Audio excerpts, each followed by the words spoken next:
मंडळी, आपण दिवसभर कुठेही काम करत असलो किंवा कुठेही नोकरीसाठी जॉबसाठी जात असलो तरी सुद्धा आपला शेवटचा मुक्काम घरी असतो. माणूस दिवसभर कुठेही जाऊ द्या, संध्याकाळी घरी येतच असतो. आणि मग संध्याकाळी घरी आल्यावरती त्याला त्या ठिकाणी नकारात्मक ऊर्जेचा त्रास होतो. बाहेरचा थकवा आणि घरातील नकारात्मक ऊर्जा त्याला त्या ठिकाणी क्षीण बनवते आणि तो दुःखी होतो, मानसिक तणावाखाली जातो. मग बऱ्याच वेळा काय होतं, माणसाला डिप्रेशन येतं, माणूस तणावाखाली जीवन जगतो. आणि याच्यातून होतं काय, घरामध्ये भांडणं होतात, वादविवाद होतो, चिडचिड होते आणि कारण नसताना घरामध्ये अनेक प्रकारचे भांडणं होतात. आणि मग बऱ्याच वेळा काय होतं, हे भांडणं कोर्टापर्यंत जातात. मग त्याच्यामध्ये नवरा बायकोची भांडणं असतील, बाप लेकाची भांडणं असतील, माय लेकराची भांडणं असतील किंवा भाव भावकीसोबत वाद असेल, अनेक प्रकारची भांडणं असतात की ते त्या ठिकाणी होत असतात. ह्या सगळ्या भांडणाला कारण जर काय असेल आणि आपल्या प्रगतीला अडथळा कोण असेल तर आपल्या घरातली नकारात्मक ऊर्जा असते, निगेटिव्ह ऊर्जा असते. आणि असं वाटतं की आपल्या घरावरती त्या ठिकाणी कोणाचं तरी बाहेरची काळी जादू आहे. मग त्याच्यामुळे माणसं भयभीत होतात आणि सगळ्या गोष्टीपासून मुक्तता मिळवण्याकरिता माणूस अनेक प्रकारचे उपाय करत असतो. अनेक प्रकारचे उपाय करूनही त्याला समाधान मिळत नाही. मग मंडळी, या व्हिडिओच्या माध्यमातून मी तुम्हाला एक उपाय सांगणार आहे आणि तो उपाय अत्यंत जाज्वल्य उपाय आहे. त्या उपायाच्या माध्यमातून घरातली नकारात्मक ऊर्जा घालवण्यासाठी हा उपाय अत्यंत फायदेशीर आहे.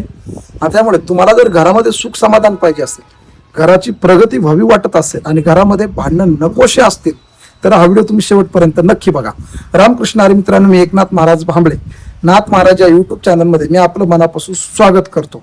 मित्रांनो, उपाय अगदी साधा सोपा जरी असला तरी तो योग्य कृतीने आणि योग्य विधीने जर तुम्ही केला तर त्याचं फळ आपल्याला 100% भेटतं.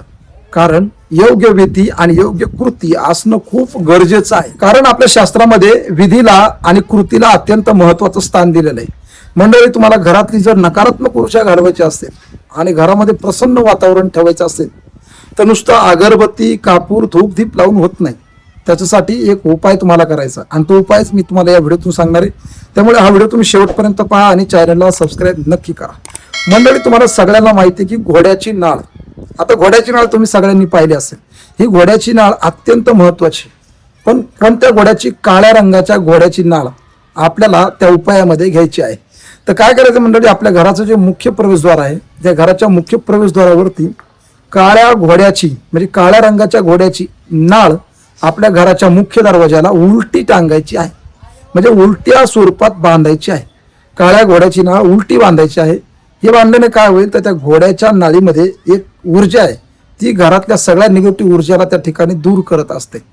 जसं पदार्थामध्ये मीठ टाकलं की मिठाच्या प्रभावामुळे पदार्थाचा जसा आळणीपणा, बेचवपणा निघून जातो, तसंच काळ्या घोड्याची नाळ जर आपल्या घराचा उलटी टांगली मुख्य दरवाजावरती तर घरातली सगळी निगेटिव्ह ऊर्जा ते पळून लावत असतं आणि घरामध्ये प्रसन्न वातावरण तयार होतं.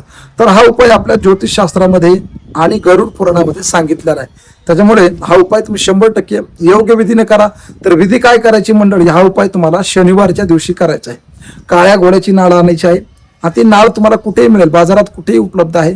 ती नाळ आणून त्या ठिकाणी शनिवारच्या दिवशी त्या नाळीला आपल्याला हळदीच्या पाण्याने स्वच्छ धुवायचं आहे आणि संध्याकाळच्या दिवशी ती नाळ आपल्याला आपल्या घराच्या मुख्य प्रवेशद्वारावरती बांधायची आहे. आणि म्हणून मंडळी, हा उपाय तुम्ही 100% करा, फायदेशीर आहे. आणि नक्कीच फायदा झाला तर कमेंटमध्ये नक्की कळवा.